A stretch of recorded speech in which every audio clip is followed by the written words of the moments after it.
If you were so sure I took it, officer, then why are you afraid to play the footage?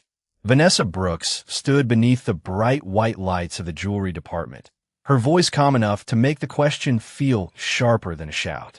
Less than 4 feet away, Officer Ryan Keller stared back at her with the rigid confidence of a man who believed the situation had already been decided. Between them sat Vanessa's shopping bag on a polished glass counter. Behind them, expensive watches gleamed beneath carefully arranged lights, while customers who had been shopping only minutes earlier now stood almost motionless, watching. Several held their phones at chest level. Others whispered. Vanessa could feel every pair of eyes in the room, but she refused to lower hers. "Ma'am, I am conducting an investigation," Ryan said. "Then investigate," Vanessa replied. She lifted her gaze toward the black security camera mounted above the watch counter. A tiny red indicator glowed beneath its lens. "That camera has been watching this entire area." Ryan glanced upward for barely a second. "I do not need you telling me how to do my job. I'm not telling you how to do your job. I'm asking you to look at what happened." The soft instrumental music playing through the ceiling speakers suddenly seemed strangely loud. Margaret Collins, the store manager, stood several feet behind Ryan with her arms folded, though the certainty she had shown earlier was beginning to fade. Near the hallway leading to the security office, Tyler Reed watched the exchange with growing discomfort. He knew the surveillance system was working. He knew camera 4 covered almost the entire watch counter. More importantly, he knew reviewing the footage would take less than a minute. "Officer Keller," Tyler said carefully, "I can pull up the recording right now." Ryan did not turn around. "Wait." Tyler hesitated. Vanessa noticed. "Why wait?" Ryan's expression tightened. "Because I'm asking the questions." Vanessa took a slow breath. 30 minutes earlier, she had entered the store thinking about her parents' anniversary. Now strangers were looking at her, as though suspicion had already become proof. She could hear fragments of whispers from somewhere near the handbag department. "Missing watch. Police. Maybe she took it." Each fragment seemed to travel farther than the facts. Ryan looked toward Vanessa's bag again. "You were near the display shortly before the watch was reported missing. So were other people. The manager specifically remembers you." Vanessa turned briefly toward Margaret. "Does she remember seeing me take anything?" Margaret said nothing. Ryan answered instead. "That is what I am determining." Vanessa looked back at the camera. "No, that camera can determine what happened. You are determining whether you want to believe it." The room went still.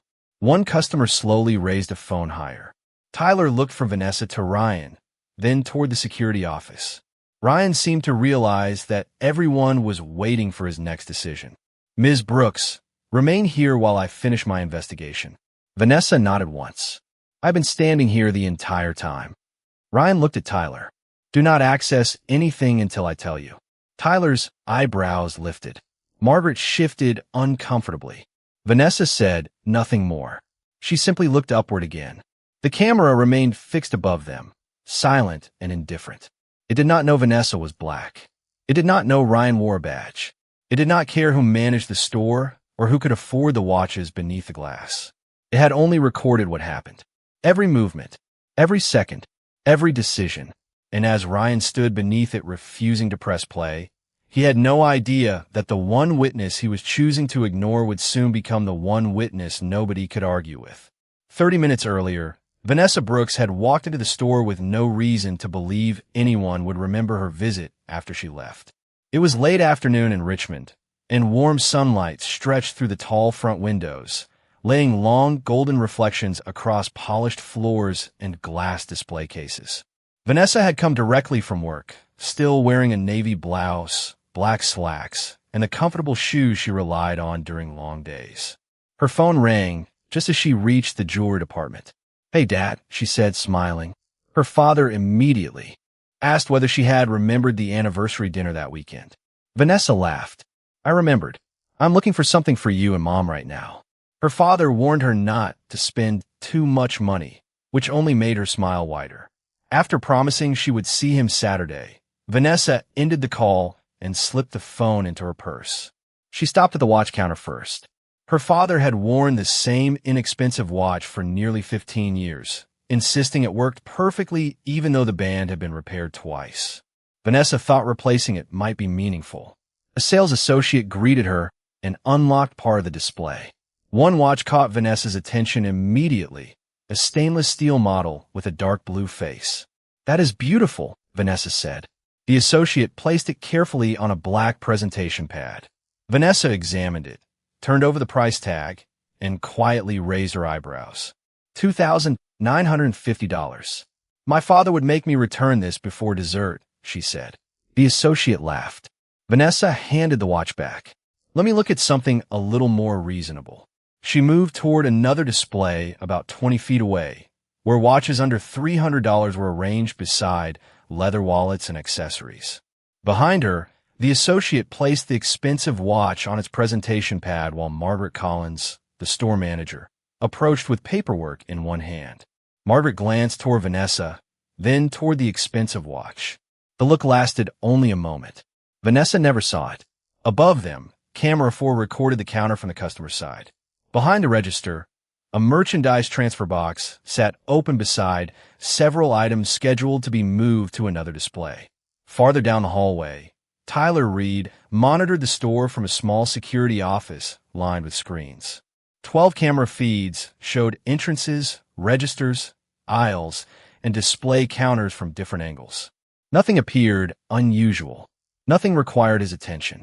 Outside, Officer Ryan Keller had stopped near the shopping district to handle a routine parking complaint involving a delivery vehicle blocking part of a loading zone.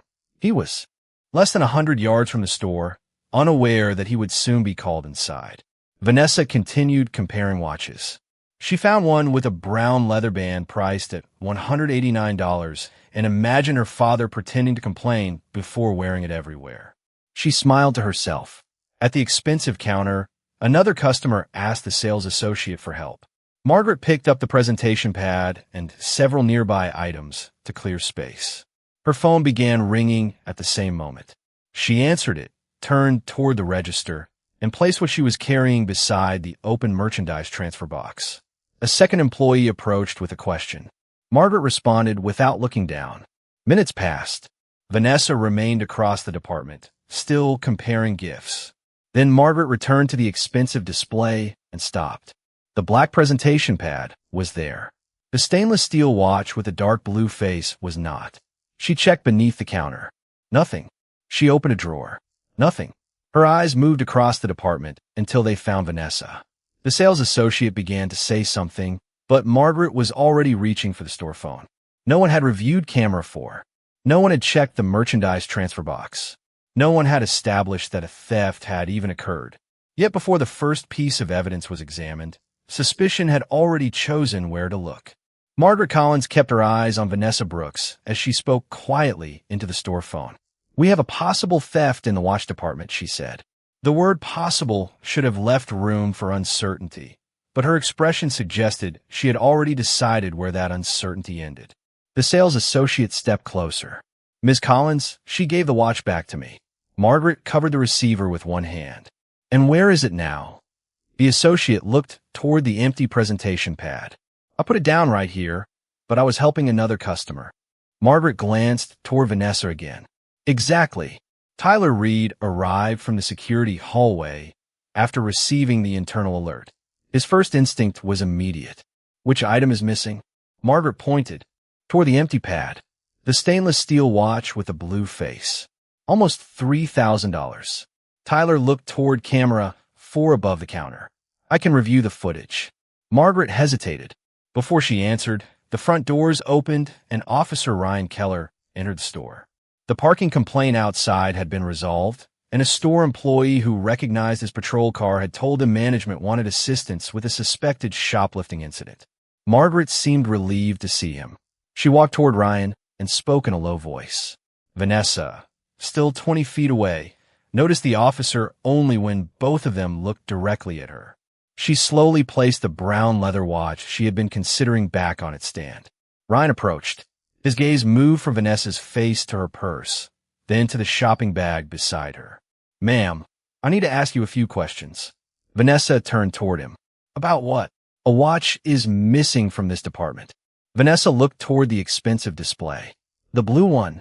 Ryan's expression sharpened. You remember it. Vanessa paused. Of course I remember it. I looked at it 5 minutes ago. Ryan glanced toward Margaret. She was handling that exact watch, Margaret said. The sales associate immediately stepped forward. She handed it back to me. Ryan barely looked at her. We will get to that. Tyler joined them. Officer Keller, camera 4 covers the counter. I can pull the recording. Ryan held up one hand. Give me a minute. Vanessa studied him. Why not check it now? Ryan ignored the question. Did you place anything from this counter in your purse or shopping bag? No. Would you be willing to let me look inside? Vanessa's expression changed, not from fear, but from disbelief. You have a camera recording the counter, a witness saying I returned the watch, and you want to search my belongings before checking either one. A few nearby customers began paying attention. Ryan's voice remained controlled. I'm trying to establish what happened. Then establish it with evidence. Margaret shifted beside him. Officer, she was the last customer I remember examining that watch. Vanessa turned toward her. Do you remember seeing me take it? Margaret did not answer. Tyler looked again toward the security hallway. The footage will settle this. Ryan's jaw tightened. Everyone needs to stop telling me how to conduct this investigation. The words changed the atmosphere. What had been a store problem now felt personal. Vanessa noticed a customer near the handbag section lift a phone. Another shopper slowed near the watches. Ryan looked back at Vanessa. Stay here while I sort this out. Vanessa remained exactly where she was. I'm not going anywhere. Tyler lowered his voice. Officer Keller, it will take less than a minute. Ryan looked toward the camera, then toward Vanessa. Not yet. That answer told Vanessa more than any accusation could. The easiest path to the truth was 20 feet away in a security office, and Ryan had just chosen not to take it. Above them, camera 4 continued recording while the missing watch remained somewhere nobody had bothered to check. Vanessa Brooks remained beside the watch counter while Ryan Keller continued questioning Margaret Collins. But the conversation had begun to sound less like an investigation and more like an attempt to make the facts fit a conclusion. You are certain she was the last person handling it? Ryan asked. Margaret hesitated. She was the last customer I remember looking at it. The sales associate shook her head. But I took it back from her. I already told you that. Ryan turned toward her. Did you personally lock it back inside the display case? The young woman paused. No, I placed it on the presentation pad because another customer needed help. Ryan nodded as if the uncertainty proved something. Vanessa noticed immediately. A fact supporting her innocence had been treated as incomplete, while a vague suspicion against her had been treated as important. Officer Keller, she said, you keep asking everyone except the camera. Ryan faced her. Ms. Brooks, I need you to cooperate. I am cooperating. I answered your questions. I stayed where you asked me to stay. I told you I did not take the watch. Tyler told you the footage is available. Ryan looked toward her purse again, then allowing me to. Inspect your belongings would clear this up quickly. Vanessa held his gaze. The footage would clear it up without turning my personal belongings into evidence, just because someone pointed at me. A quiet murmur moved through the nearby shoppers. One woman lowered the sunglasses she had been examining and watched more closely. A man near the leather goods section raised his phone. Vanessa could feel the attention gathering around her, changing the atmosphere one stare at a time. She had entered the store as a daughter searching for an anniversary gift. Now strangers were studying her as though the presence of a police officer had already answered the question of guilt. Ryan stepped slightly to one side, keeping the conversation contained near the counter. For now, you need to remain here while I verify the report. Vanessa glanced toward the security office. Verify it with the recording. Tyler Reed spoke again. Officer Keller, camera 4 has continuous coverage. There is no reason not to check it. Ryan turned toward him. I said wait. Tyler's expression tightened. And I am responsible for store security. If merchandise is missing, reviewing surveillance is part of my job. Margaret looked between them, increasingly uneasy. The sales associate folded her hands together and said quietly, I really think we should watch it. For several seconds, nobody moved. The instrumental music overhead continued. A register chimed somewhere across the department. Vanessa heard the faint hum of the air conditioning and the soft movement of shoes across polished flooring. Ordinary sounds. That was what made the moment feel so strange.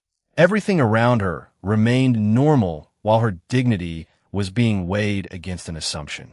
Ryan finally looked at Tyler. "Fine. Check camera 4.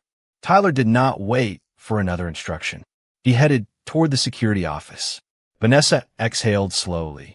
Ryan remained near her, still watching as if expecting some sudden confession. "You seem very confident," he said. Vanessa looked directly at him. "Because I know what I did." "And what did you do?" "I looked at a watch. I saw the price. I handed it back. Then I went shopping for something my father would actually let me buy." The sales associate lowered her eyes, remembering the exact exchange. Margaret said nothing. Less than a minute later, Tyler sat before the surveillance monitors and entered the approximate time Vanessa had approached the expensive display. Camera 4 loaded. He watched Vanessa enter the frame. He watched the associate unlock the case. He watched the blue-faced watch being placed on the presentation pad. Then he watched Vanessa hand it back and walk away. Tyler leaned closer. He advanced the footage. Vanessa never returned to the counter. 10 seconds passed. Then 20. Tyler rewound it and watched again. His expression changed. Outside, Ryan continued speaking with Margaret, unaware that the first answer had already appeared on the screen. Tyler paused the footage, stood, and walked quickly toward the doorway. "Officer Keller," he called. Ryan turned. Tyler looked past him toward Vanessa, then back at Ryan. "You need to come see this." Ryan Keller followed Tyler Reed into the security office with Margaret Collins only a few steps behind him.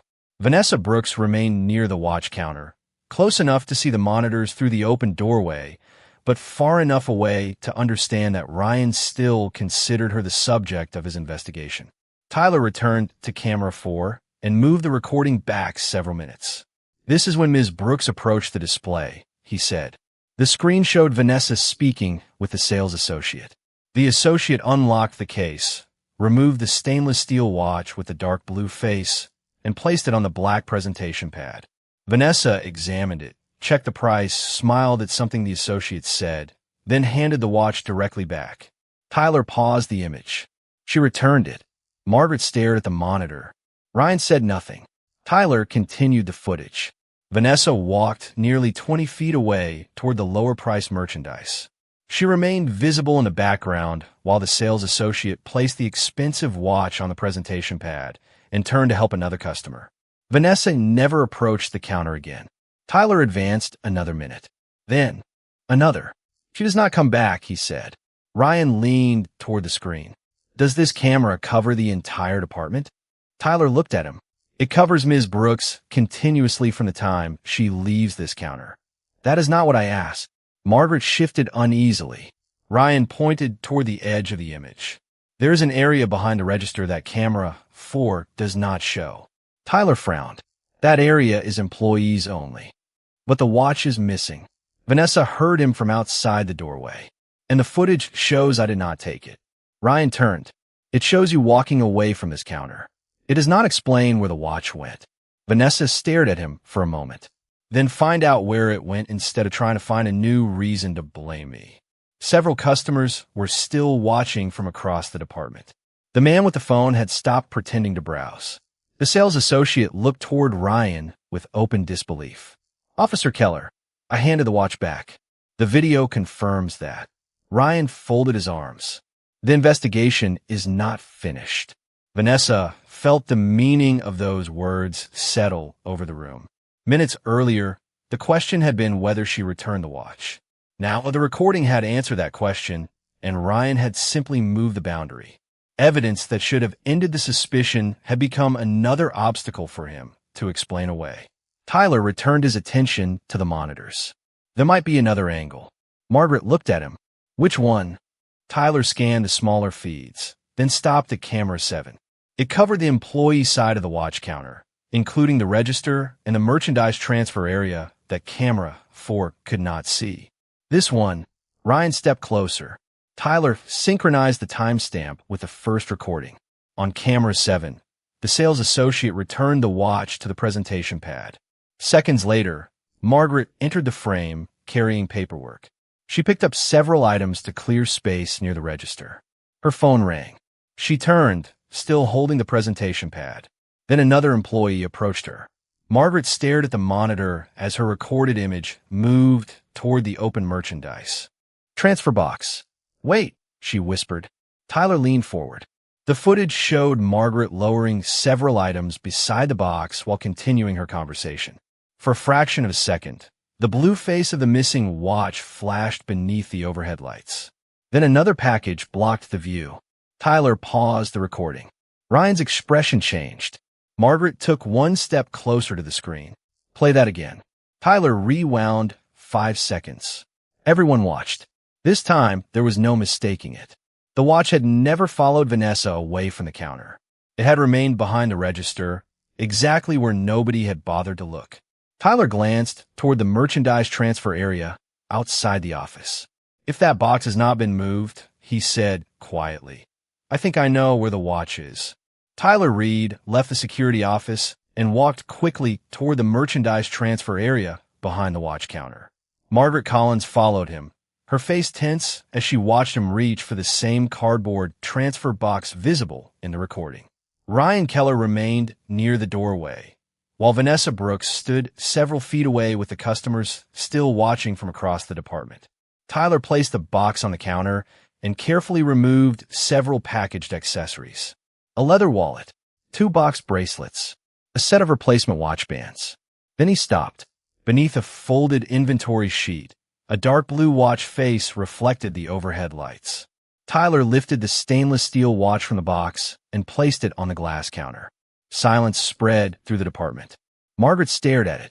That is it, she said quietly. The sales associate stepped closer and immediately recognized the item. That is the watch I showed Ms. Brooks. Tyler looked toward Ryan. It never left the employee area. Vanessa said nothing at first. She looked at the watch, then at Margaret, then finally at Ryan. The answer had been less than 30 feet away the entire time. Margaret lowered her eyes. I must have moved it when the phone rang. Tyler nodded toward the security room. Camera 7 shows exactly that. Margaret turned toward Vanessa. Ms. Brooks, I am sorry. I made a mistake. Vanessa held her gaze. You misplaced a watch. Accusing me before checking what happened was a different decision. Margaret had no response. Ryan cleared his throat. The property has been recovered, so we can close out the theft report. Vanessa looked directly at him. There was no theft. Ryan paused. The reported property was missing at the time, and you had a witness telling you I returned it. You had security offering you video. You had me asking you to watch that video. Ryan's expression tightened. I followed the information available to me. Tyler looked at him. The video was available to you. That sentence landed differently. A few customers exchanged glances. One of the phones remained raised. Ryan looked around and seemed to realize that the room was no longer waiting for him to explain Vanessa. It was waiting for him to explain himself. Vanessa remained composed. You looked at me before you looked at the evidence. Ryan started to answer, but Tyler's attention shifted to the small device centered on Ryan's uniform. A green status light was visible on the body camera. Tyler pointed toward it. Officer Keller, has your body camera been recording since you came inside? Ryan instinctively glanced down. Yes. Tyler nodded slowly. Then your department has the entire conversation. Margaret looked toward Ryan. The sales associate did the same.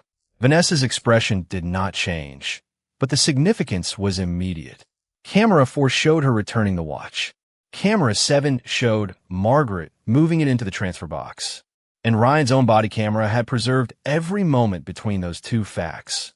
Tyler offering the footage, the sales associate confirming Vanessa returned the watch, Vanessa repeatedly asking for evidence to be checked, and Ryan delaying that review. Tyler quietly stepped aside and made a call to store security management, requesting that the surveillance recordings be preserved and that a police supervisor respond before anyone left. Ryan heard the request. That is unnecessary. Tyler looked at him. I think preserving the record is necessary. Vanessa looked upward at camera 4. Less than an hour earlier, she had walked. Beneath it, searching for an anniversary gift. Now the missing watch sat safely on the counter. The accusation against her had collapsed, and every important decision had been recorded from more than one angle. Ryan had spent the afternoon believing the cameras might complicate his judgment. He was beginning to understand something else. The cameras had not complicated anything. They had made it clear. The supervisor arrived 12 minutes later, and by then the atmosphere inside the watch department had changed completely. Lieutenant Sarah Mitchell entered through the front doors in a clean Richmond police uniform, spoke briefly with store security management, then walked toward the counter where Vanessa Brooks, Ryan Keller, Tyler Reed, and Margaret Collins were waiting. The recovered watch remained on the glass beneath the bright display lights. Sarah looked at it first. Then she looked at Vanessa. "Ms. Brooks, I am Lieutenant Mitchell. I understand there has been a dispute involving a reported theft." Vanessa nodded. "There was an accusation. The cameras showed there was no theft." Sarah turned toward Ryan. "Walk me through it." Ryan straightened. Management reported a missing watch valued at approximately $3,000. Ms. Brooks had recently handled the item, so I questioned her while trying to establish what happened. Sarah glanced toward the security office. "When did you review the surveillance footage?" Ryan hesitated. It was brief, but Vanessa noticed it. Tyler noticed it too. "After speaking with the parties involved," Ryan said. Sarah looked toward Tyler. "How soon was the footage available?" Tyler answered carefully. "Immediately. I offered to review camera 4 shortly after Officer Keller arrived." The sales associate, still standing nearby, added, "I also told him that Ms. Brooks handed the watch back to me." Sarah's attention returned to Ryan. "Is that accurate?" Ryan took a breath. There were conflicting statements, and I was trying to determine whether additional information existed. Vanessa spoke calmly. "I asked him to check the camera too." Sarah looked at her. "How many times?" Vanessa thought for a moment. "More than once." Ryan shifted slightly. "Lieutenant, I had a store manager reporting suspected shoplifting and a high-value item that could not be located." Sarah nodded. "And you also had surveillance footage available." Ryan did not answer. Sarah asked Tyler to show her both recordings. They entered the security office while Vanessa waited near the counter. Camera 4 played first. Sarah watched Vanessa examine the watch, return it, and walk away. Then camera 7 showed Margaret moving the watch toward the merchandise transfer box during the phone call. Sarah watched the sequence twice. When she returned, her expression was controlled. "Officer Keller, when Tyler first offered you the footage, had you already received information that the sales associate saw Ms. Brooks return the watch?" Ryan looked toward the floor for a moment. "Yes." "And Ms. Brooks had denied taking it?" "Yes." "And the surveillance system was immediately available?" Another pause. "Yes." Sarah glanced toward Ryan's body camera. "Your camera has been recording?" "Yes, Lieutenant." Sarah nodded to store security management.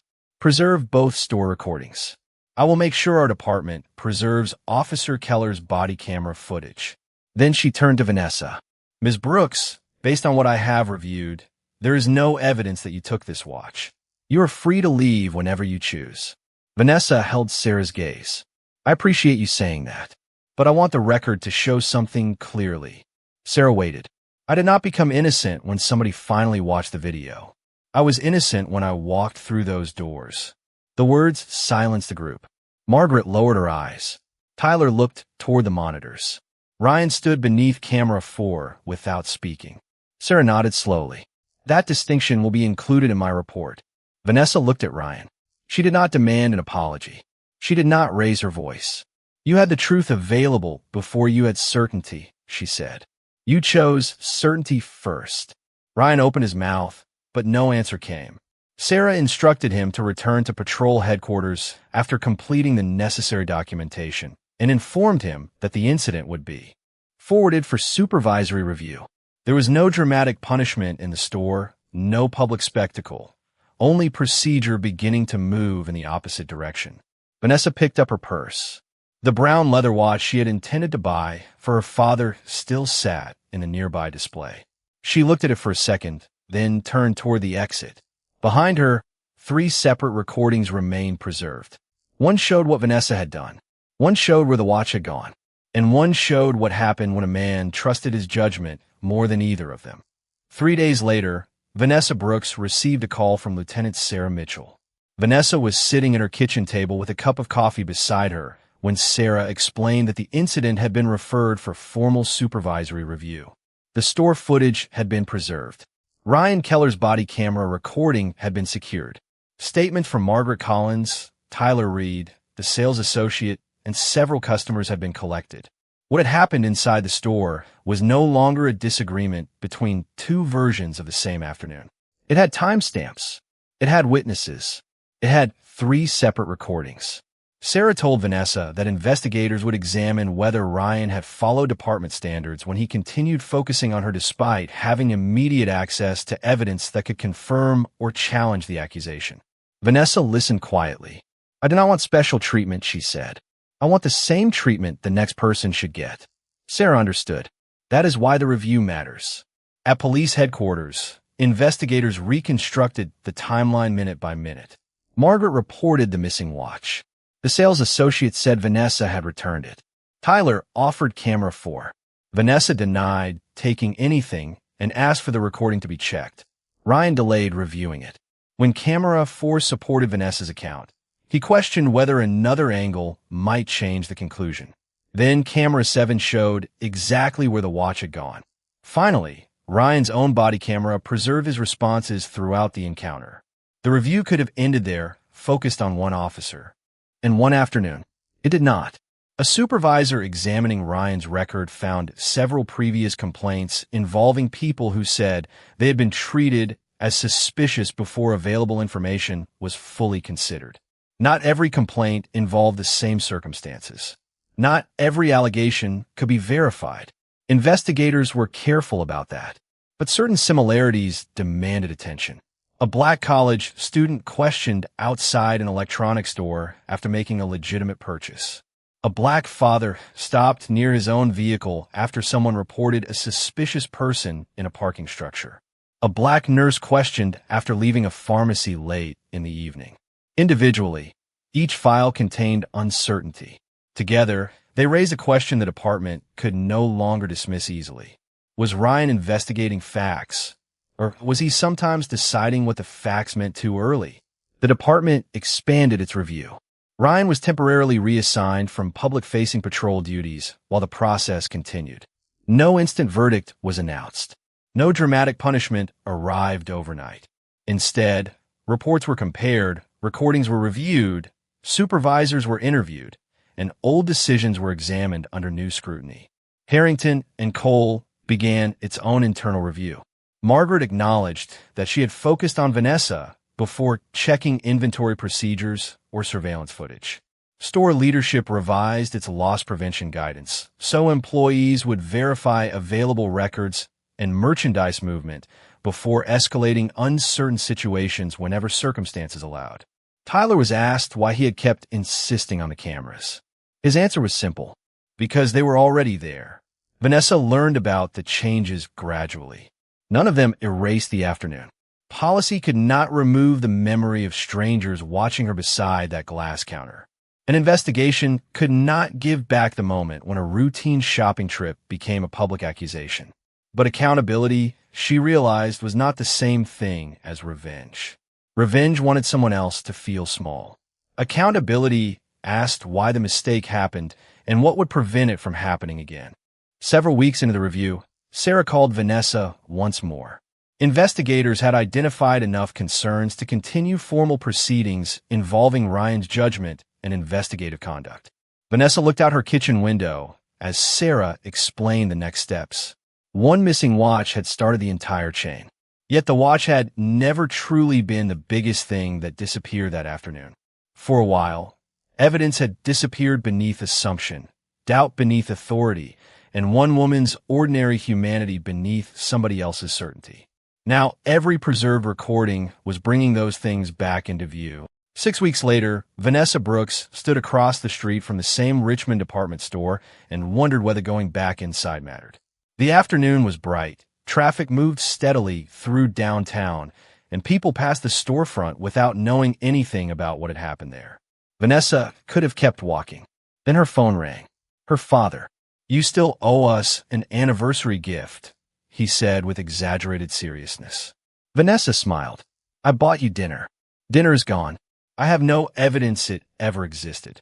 Vanessa laughed, and the word evidence carried an irony neither of them needed to explain. Fine. I am fixing that today. She crossed the street and entered the store. The polished floors, warm lights, and glass counters looked almost exactly the same, but Vanessa did not feel like the same woman who had walked through those doors 6 weeks earlier. Tyler Reed noticed her first. His expression brightened. "Ms. Brooks, good to see you." "You too, Tyler." He told her the store had implemented revised procedures for suspected merchandise loss, including checking inventory movement and available surveillance before escalating uncertain accusations. Vanessa nodded. "That sounds like common sense. Sometimes common sense needs to become policy." Margaret Collins approached slowly from behind the watch counter. She looked nervous, but Vanessa waited. "Ms. Brooks, I wanted to apologize properly," Margaret said. "Not just because I misplaced the watch. I made an assumption about you before I checked the facts." Vanessa studied her for a moment. "I appreciate you saying that." Margaret nodded. "You deserved better. Everyone does." There was no dramatic reconciliation. No instant friendship. Just an acknowledgement that should have existed from the beginning. Vanessa moved toward the watches and found a brown leather model she had considered during her first visit. It was still there, priced at $189. She smiled and asked Tyler to box it. While he prepared the purchase, Vanessa glanced upward. Camera 4 remained above the counter, its small red indicator glowing exactly as it had that afternoon. The camera had never defended her. It had never accused Ryan Keller. It had never chosen between a black woman and a white police officer. It had simply recorded what happened. Sarah Mitchell had recently told Vanessa that the formal review involving Ryan was continuing. Investigators had documented concerns about his judgment and his failure to promptly evaluate available evidence. Additional cases remained under examination. There had been no theatrical ending, no instant destruction of a career, no crowd cheering while someone was publicly humiliated. Real accountability moved more slowly than that. It arrived through reports, preserved recordings, policy changes, difficult questions, and decisions that could no longer disappear into somebody's memory. Tyler handed Vanessa the shopping bag. "Your father is going to like it." Vanessa smiled. "He's going to complain about the price first." She thanked him and headed toward the entrance. For a moment, she stopped beneath the same camera and looked back at the counter. 6 weeks earlier, Ryan had looked at her and believed he understood the story before the evidence had spoken. Margaret had looked at her and allowed suspicion to become accusation. Customers had looked at her and wondered whether the presence of a police officer meant she must have done something wrong. But the camera had looked at everyone the same way. It recorded Vanessa returning the watch. It recorded Margaret moving it. It recorded the distance between assumption and truth. Vanessa stepped outside into the afternoon sunlight with her father's gift in her hand. She had never needed a secret title, powerful connection, or hidden authority to prove she deserved fairness. She had only needed the truth to be examined before someone else's certainty became her burden. Ryan had looked at her and seen what he expected to see. The camera had looked at everyone and recorded only what happened. In the end, truth did not need more power. It only needed someone willing to press play.